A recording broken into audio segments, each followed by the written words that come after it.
What's up and welcome to Guiding Bolt.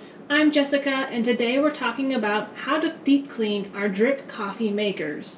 If your coffee pot is similar to mine, you might have a clean button that will illuminate when it's time to clean your pot. Otherwise, general rule of thumb is to do a deep clean of your drip coffee pot roughly every 90 brews. So if you're making one pot of coffee a day, that's once every 3 months. If you're brewing coffee more frequently than that, or you have hard water that is prone to mineral buildup, you might want to up that frequency to once every 2 months, maybe even once every 1 month.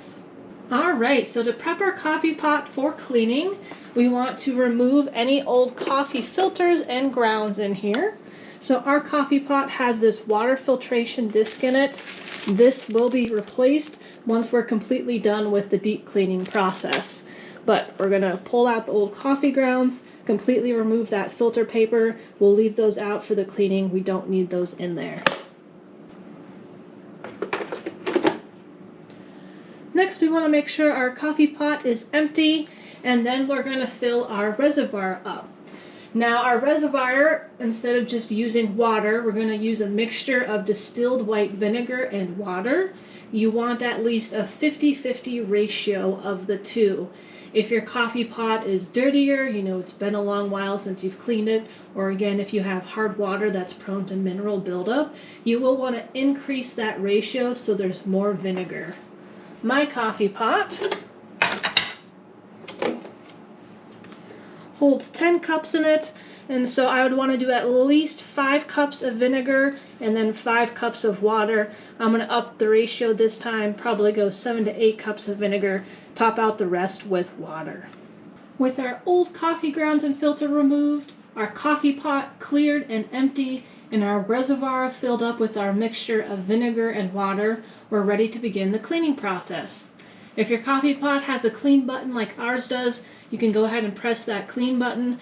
Otherwise, just press the brew button like you would normally making a pot of coffee.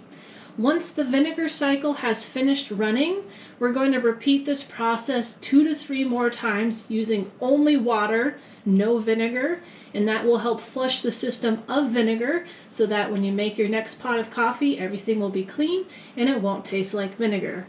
Reminder that vinegar can have a pretty strong smell, so if you're able to, you might want to crack a few windows to help with the scent in the house.